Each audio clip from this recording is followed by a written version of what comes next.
All right. Thank you all for coming. My name is Philip Bennefall. I am a blind software developer. I work at a company called Elias Software.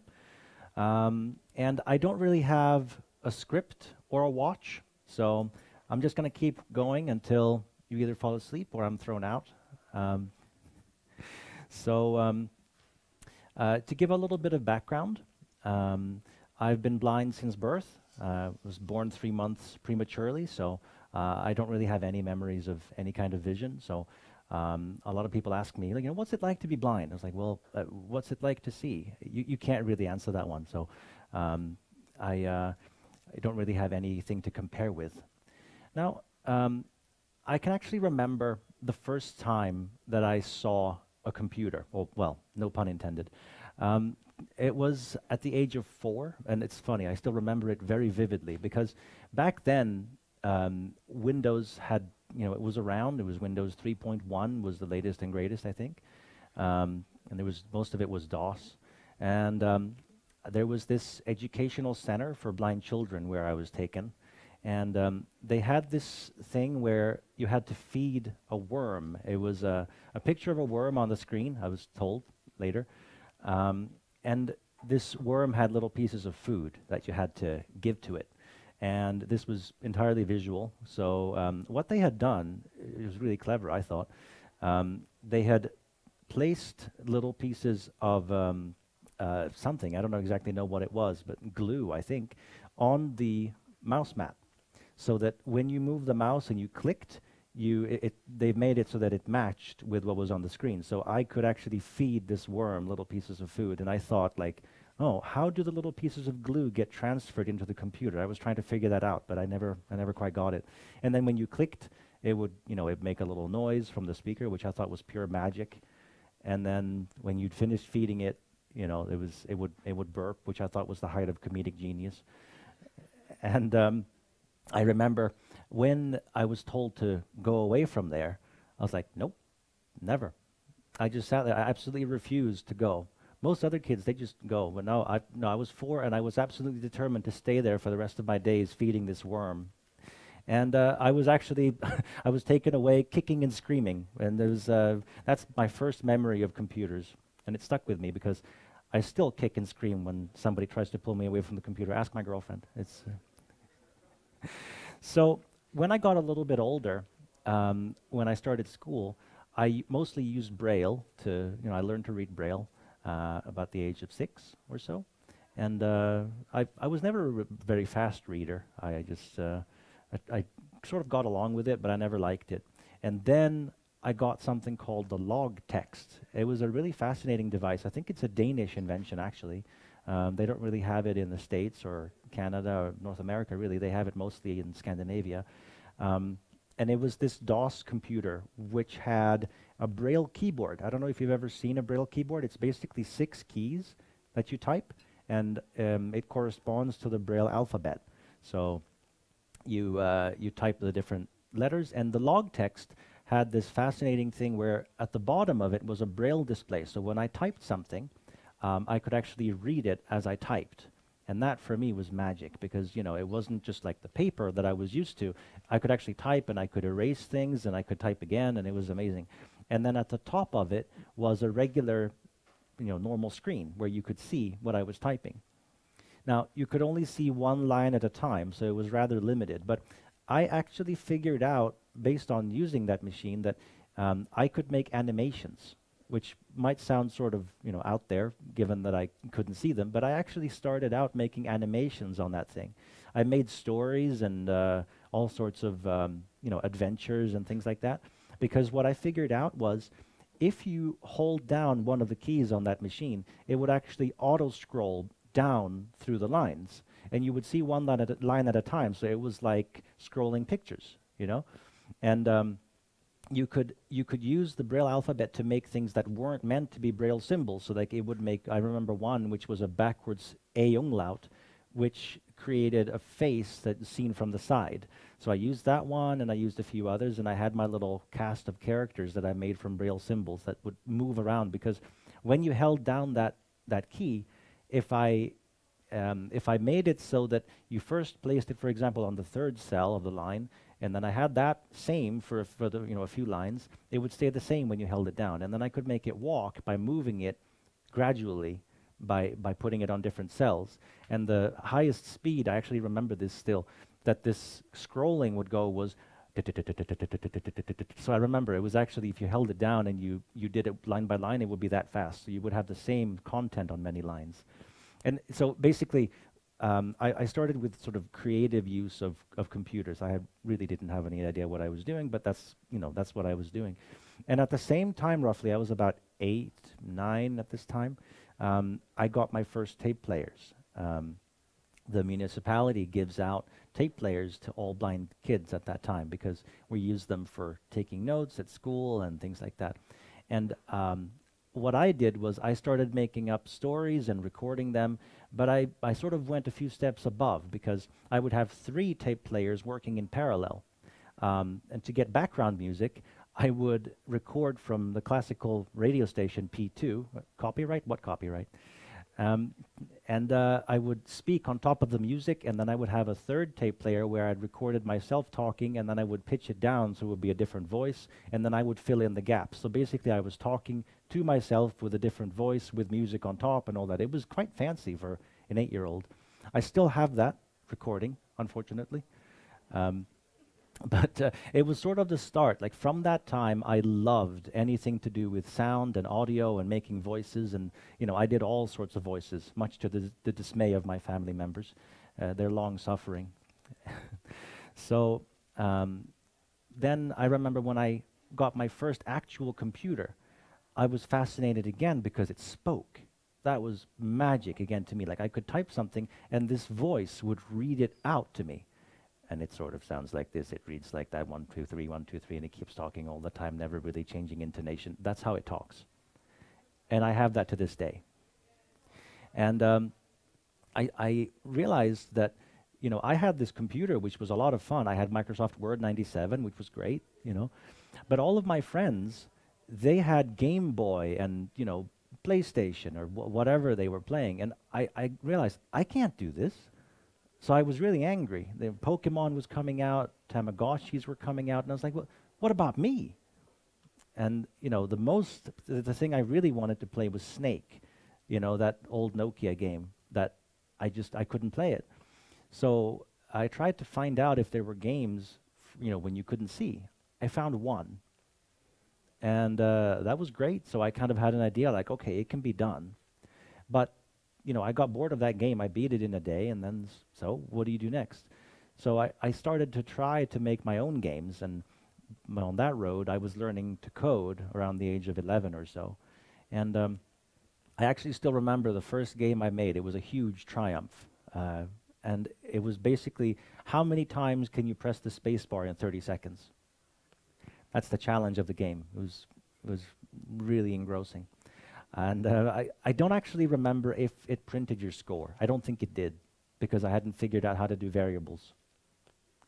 So I kept learning, and I figured out how to start playing sounds through it, and I made a bunch of games that failed. But at the age of 14 or so, I actually had enough knowledge to make a complete game, and I did. It was my first commercial game. And I was a huge fan of the Disney Tarzan movie, which came out in '99. This was at 2004, so it was sort of old by then, but I could do the Tarzan yell perfectly. So I thought, aha, I could build on this. And I made a Tarzan game, or I started to make it, and made the first level. You walked forward, you'd press the right arrow, and you would hear an animal, you would press space, and it would die, So it was rather violent. And basically, I remember the sound of the spear was me hitting my hand on the table. That's the extent of my sound design skills at the time. But then I realized, well, I'm a bit too young to be Tarzan, much to my dismay. I wanted to be older, but, I couldn't do it. So Tarzan Jr., that was the name of the game. And it took me about a year to finish it. I did all the voices except one. And, my English was sort of broken at the time, and I didn't even realize that Tarzan is a trademark. Again, what copyright? So I released that game in the summer of 2004, and I had no idea that you could take payments online, or I think I might have had a clue, but I was too young to do it. So I thought, nah, I still want money though.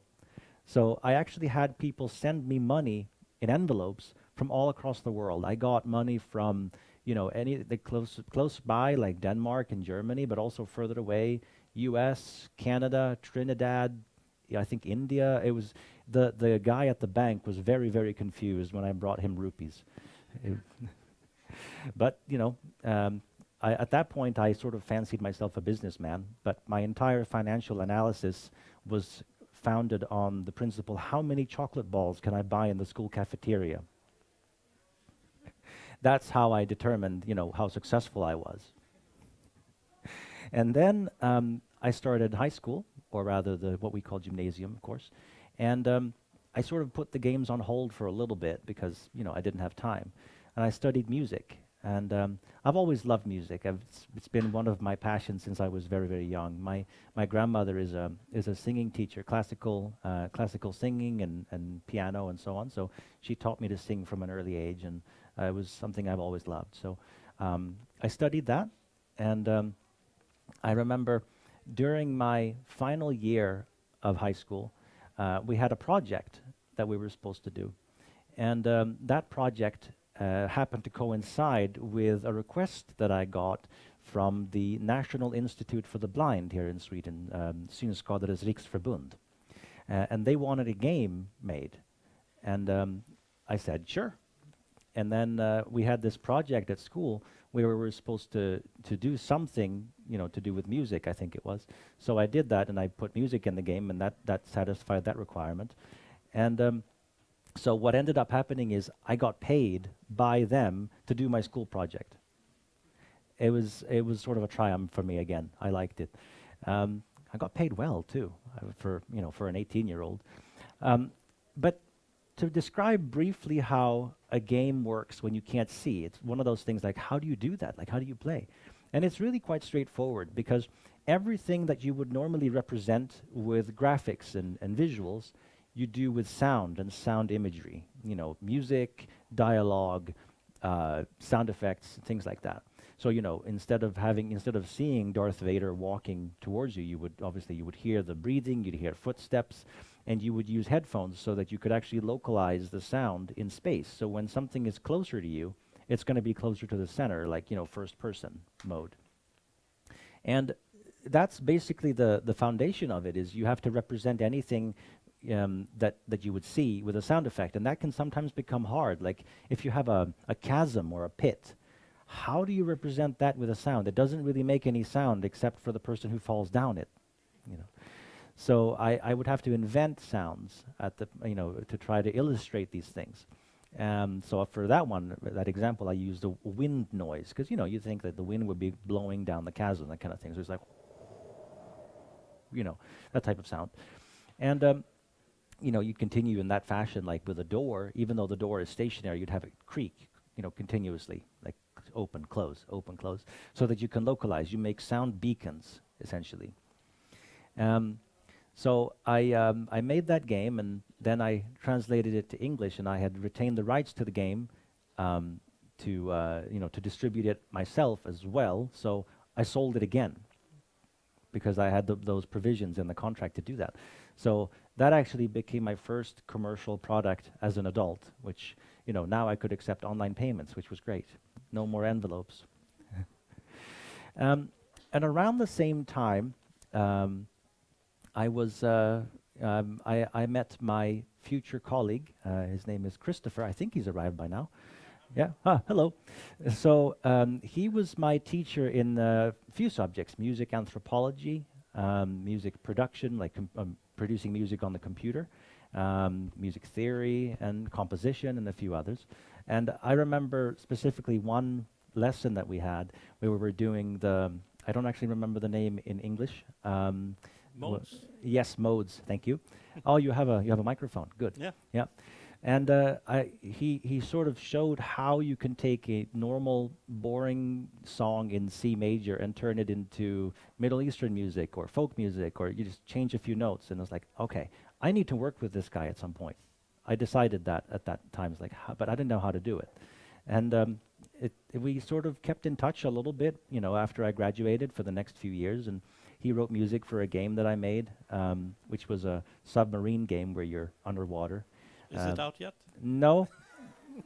No, I changed careers.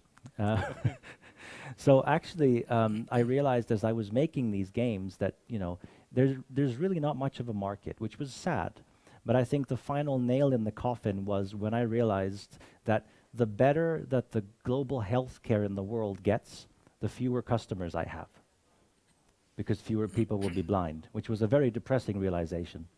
And I think it was around that point in my professional career as a game developer for the blind that I decided, nah, I don't think it's going to work out very well, at least not with the premise that I'm trying to do it as my sole means of income. So I was, you know, I was sort of unhappy at that point, didn't really work out. But then Christopher called me and he says, hey, I have an idea for how to do interactive music in games. And I thought, okay, cool. I mean, for me, it was like you just play the music and then you switch it and that's it. Like you'd have a track and you'd have another track. I was very wrong about that, as you will see in a moment. And so he asked me, he described his idea a little bit, and he asked me, can this be done? And I said, no. And then I looked at my sales figures again for the next week, and I thought, maybe it's worth trying anyway, because I realized, you know, maybe we can do it this way. I was mostly concerned about performance and things like that. So I sort of reevaluated, and I said, yeah, okay, we can make a prototype. And he had already established contact with another, with a game company, which is actually here in Stockholm, called Arrowhead. And they, at that time, they had mostly made like, sort of smaller games, like not really huge projects. So we thought maybe we could, you know, we could try our prototype in one of their games. And, you know, they were potentially interested. But then they got a huge contract where the distributor was Warner Brothers. So they were a bit hesitant to try new technology that was in prototype mode. But then it turned out that Christopher actually knew the composers who were going to work on the game, and they also wanted to use our system. So then they said, okay, let's do it. And, you know, we had made the prototype, it was working well, and they put it in the game. It took about, you know, a day or so. And then we didn't really hear much back for a while, you know, so we were sort of edgy, like, how's it going, how's it going, how's it going? I mean, I had quit my job, you know, to try and make this, you know, and because I had actually got a job in the meantime there, working at a production company, which was a lot of fun, but not really what I wanted to do long term. So we were sort of sitting around waiting, and then they called us back, and they said, oh, we've been playing or demonstrating our game at E3, which is an enormous convention for showcasing games and such in the States. And we sort of, you know, we couldn't breathe for a moment, like, oh my God, how did it go? And they said, well, in our entire tool chain, the only thing that hasn't crashed is your engine. So we thought, oh, okay. And that's when we decided, okay, let's bring this to the next level. And that's when we founded Elias Software. And we're gonna demo the engine a little bit, but first I would like to show you a very brief video, which is like a summary of what Elias is all about. It's intended to give you an idea of the whole process, from, you know, writing music to playing it in the game, and, you know, what it sort of does, and then you'll hear it live here. So let's play the video. If that works. Yes.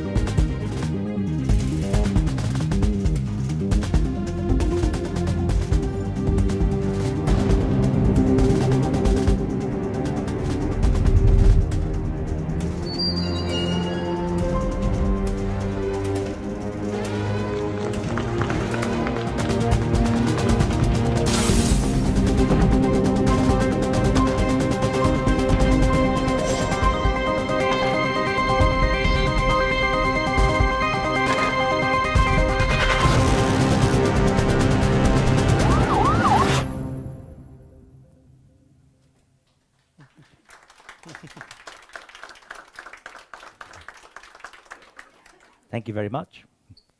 And so I was thinking, maybe Christopher, would you like to give a brief introduction to sort of how the system works, just on a high level? Yes. I'm Christopher. Thanks for having us here. I was a little bit late because I was at a game studio with a post-mortem. Do you know what that is? Just going through the project, what went good and what went wrong and so on. And so everything went well. Yeah, exactly. All right. Yeah, me as a composer, I got my first game to score. I think was it like 8 years ago, except for your game. I mean, my game's the ultimate. So yeah, and we worked for roughly 2 years with that, and then the game got cancelled. But what I realized doing music for that game was the technology has actually stepped back a bit since the 90s, when everything was adaptive. So I was a little bit disappointed of the direction the music has went for in the 2000s. So Elias is mainly my way of thinking in the beginning, from how music needs to be treated in an adaptive world. Like when you do music for a movie, it's linear, it's super easy. Anyone doing film scoring here? It would take you a day to learn. But to make music for a game, that's a totally different story, because the story isn't even played yet. So you have to compose for a story that might happen, or like for 1,000 stories that might happen.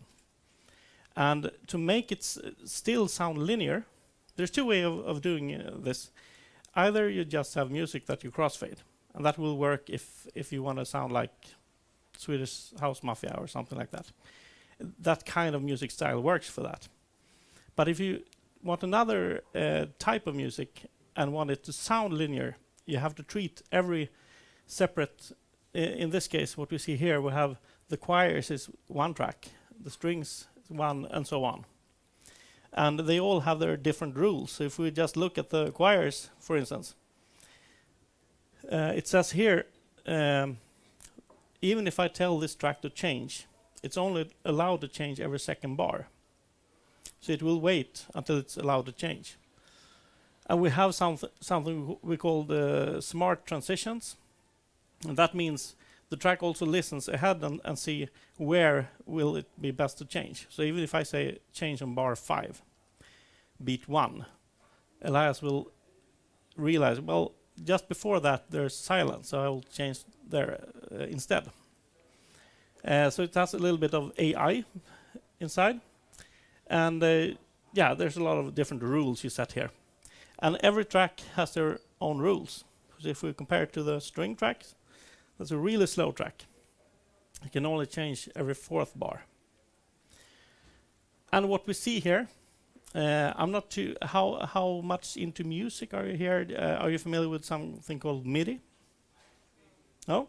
MIDI is actually when Elias plays on instruments live.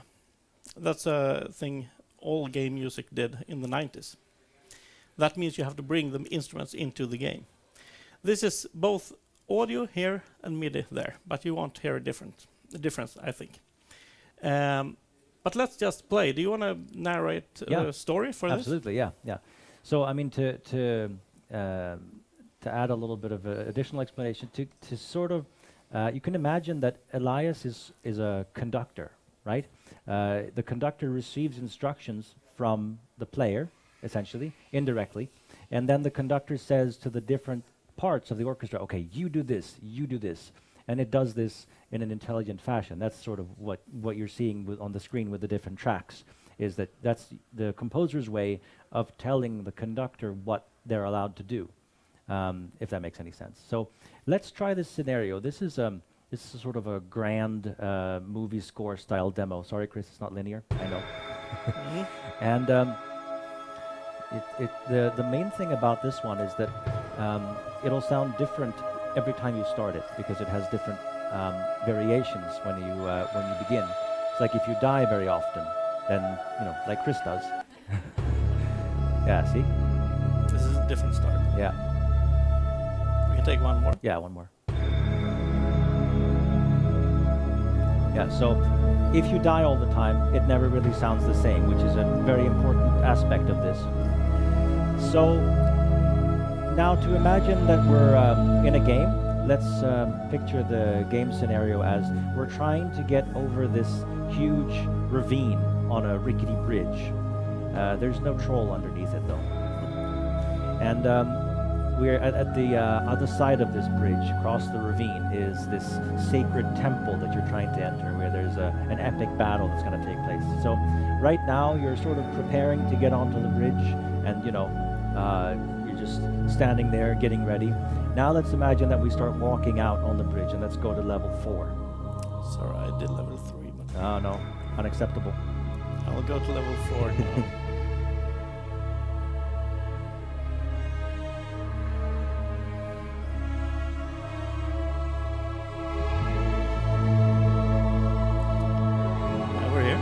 Yeah, and as you can tell, we got a cello, and the choir's changed. We got the women singing as well, and we can go further. Let's go to level 6, and you'll see that it builds up a little bit again.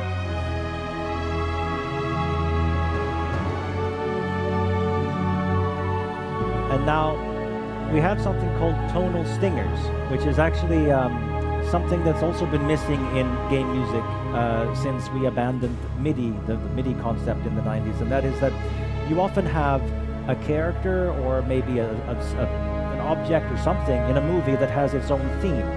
So in this case, let's imagine that, you know, the temple has a theme, for example, it's a grand theme, and you can just see the temple in the distance, and as the sun rises and you can see the temple, then let's hear the stinger that corresponds to that.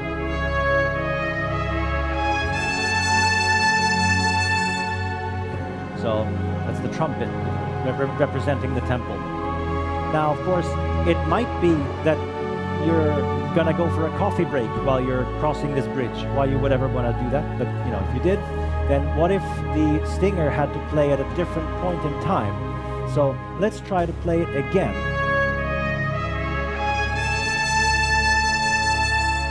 And one more time.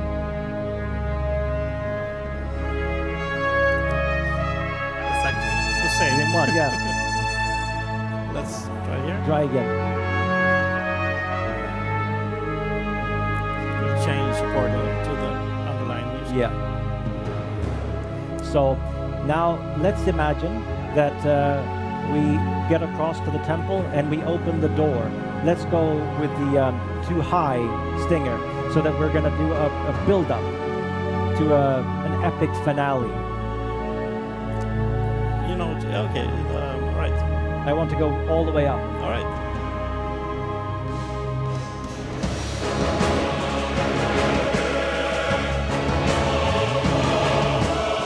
Now, this is full battle mode, but let's try to remember, where did we start? What did the music sound like when we actually started this journey? So let's use the same stinger to go down back to level 1 again.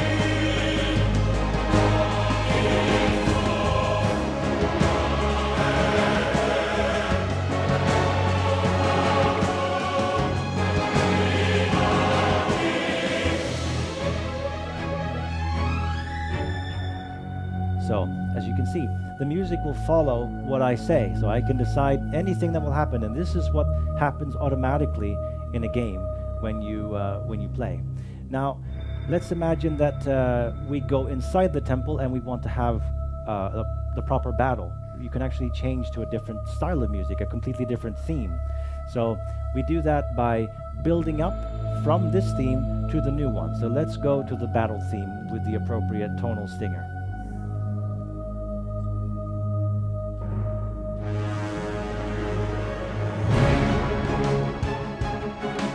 So, completely different theme, different tempo, etc., etc.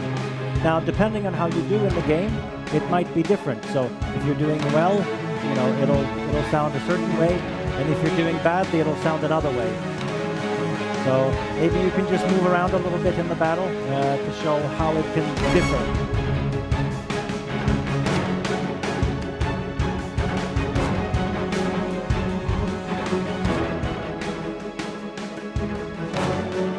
drummer.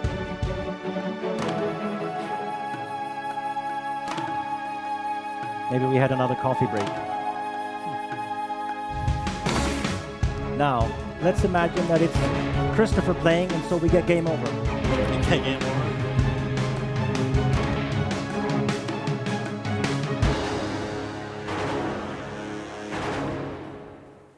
And that, ladies and gentlemen, is Elias.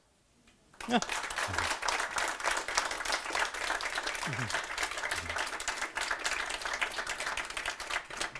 Now, we've been working on this for, 5 years now? And that's essentially my day-to-day work consists of writing in C, if that tells you anything. It's a programming language that was invented in 1973, and I'm using the version of it from 1989. So you can see. yeah, exactly. Sorry about that. I think that's the 53rd time that you... usually it's you who says it. It's usually me. I always tell bad blind jokes. Yeah. And usually, originally when I meet someone new, they laugh because they think it's funny. Then they laugh to be polite. Then they groan. Then they beat me. So I work in C, and sort of whenever I see this old-fashioned 1980s code, it gives me a warm glow inside, you know. And when I learned C, you know, excuse the pun, but it was love at first sight. Yeah. See, I still have some in Yeah, dessert. you have some. I haven't heard. So basically, to code as a blind person, it's really not that different from coding when you're sighted. You know, I don't use the fancy tools that, you know, for example, the most recent development environments that are quite visual. Some people use them. I'm not adventurous. I use the command line, basically the old, I think it's gray, DOS window. I love DOS. It's, you know, it's my home base. That was our first graphical interface. It was. I built it. I told you I did animations. Yeah. So it was exciting. Yeah, it basically showed the number 6 when you press the enter key, things like that. It was, you know, but it sounded great. So essentially, my work is, you know, everything that you hear, you know, like what the engine actually does is me, and what you see is other people, because obviously I can't do the UI. I tried, but I failed. Actually, we did some collaboration at one time. Yes, yeah. we did, yeah. And I think it worked out sort of, but then, you know, long term I can't obviously do it. So there are limitations when you're blind, of course. You can't do certain things. You know, graphical design is sort of out of my expertise. But essentially what you do is you have a text editor open, and you have a voice that reads, the one I told you about before, the one that talks like this, and it sounds about the same all the time, and it speaks at this rate. That's how it sounds. And that's what I have about 14 hours a day, 7 days a week, all the time, always. I will never be free from it. Now, I actually have a screen at home, but it's off. So when you see me working, it looks incredibly boring, because all you see is me at a keyboard looking confused about something.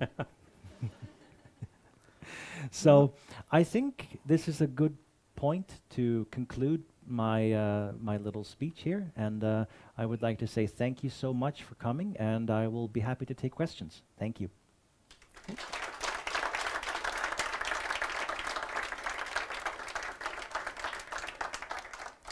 So if you have questions, Staffan will run around with a mic. So wait until you get the mic so that you can be heard in the live stream. Any questions? Any questions? No? You're allowed to speak. I don't have to, I can't see any raised hands, so. Okay, there we have one.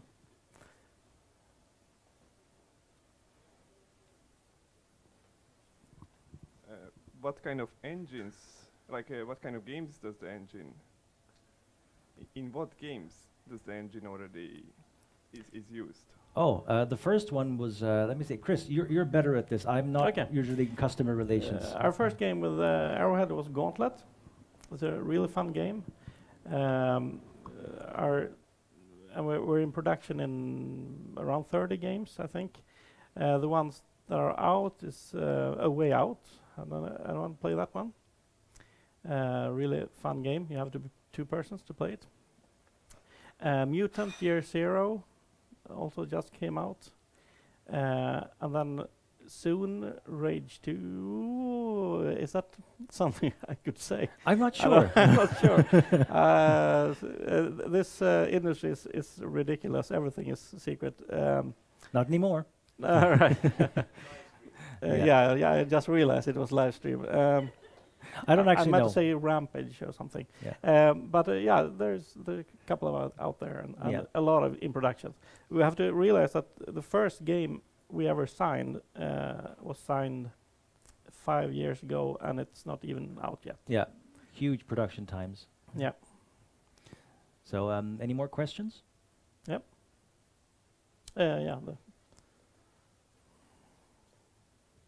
It's more to do with the composition. For example, if you've got an enemy coming in, Yep. do you actually change the root node of the composition and overlay on top of the base composition, or how does that work? It's totally up to the composer. It's very common to use like drums or something when the enemy comes on top of this. But I like to experiment when you think it's like a major key or something like that. But when the enemy comes, you just with the bass note tell that you've been hearing it wrong. So I use a lot of music theory when I compose. But it's totally up to the composer how you want to do it. Yeah, and we've got plans to incorporate some of your music theory knowledge into an AI, I think, Yes. too, that's coming up. So I'm dreading that. Yep. There actually one thing that I want to add. I said in the beginning that this was my idea of composing, and yes, it's true. But Phillip is always the one that has to realize my crazy ideas, and also a lot of the things in the engine now is actually Phillip's ideas. But it started like that. I asked for him to do things, and I think the hardest thing I did, I was at GDC 3 or 4 years ago. Yeah, it's the Game Developer Conference in San Francisco. Yeah.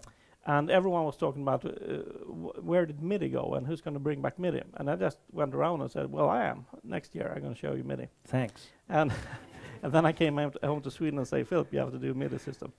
And he did. And I did. And I showed it. We showed it at GDC the year after. Yeah, I didn't go to GDC because I don't like people, so I don't go anywhere. Yeah. And you didn't like me either. No, I still don't. Yeah, I know. But we're having kebab after this, so then I might like you again. Yeah, great. Okay, any more questions? Yep.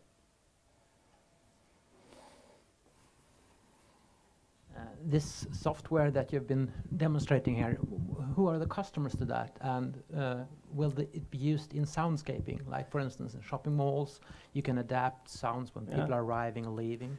Actually, it's like this. This system was originally made for games, and that's our core business. But the things you're talking about is, of course, also very interesting, and we are in projects for that as well. Yeah, because I mean, you can apply it to, I don't know, shopping malls, amusement parks, whatever, you know, maybe even like slot machines, you know, lots of different usage, like applications for it that you can find. So basically anywhere where adaptive music or adaptive audio, should I say, is suitable, Elias is the #1 tool for that. Now I got that plug out there as well. So Yeah. And I think if you move the mic that way, I think we have some kind of... yeah. And up till now we've been quite a small, tight team, and then we have to choose what to work with. We are scaling up now to be able to do more things. Yeah, and so that I can have vacations. Yeah. Not yet. No, I know. I'm working on it. Yeah, me too. I remember that word. Yeah, oh yeah, Yeah, vacations. It's a new concept. I've never. Yeah, and sleep as well. That's also different. Overrated. Yeah, definitely. Yeah. Any more questions? Right. No. You? Yes. Oh, okay. Up there.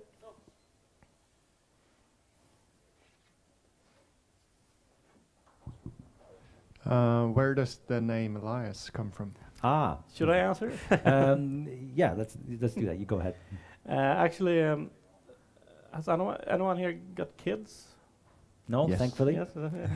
I don't have any, and I'm scared of them. What happens when you get kids? It's of course fantastic, but you also realize I had time before, but now I don't have time. But the small amount of time that you have, you actually start using.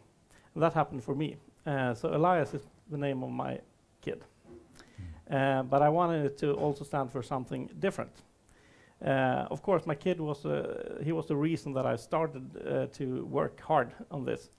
But it also stands for Elastic Lightweight Integrated Audio System. Yes, there you go. Yeah. What came first? Yeah, that question. Yeah, I'm not a maniac, so yes, Elias, my son, came first. Yeah. Be funny either way. Yeah.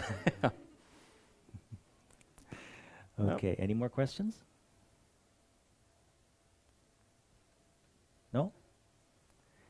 In that case, I would like to say thank you everyone for attending, and I really appreciate this opportunity. And I'll be sticking around for to chat for a bit afterwards as well, so you can come up and talk to me. And thank you so much for listening. Thank you.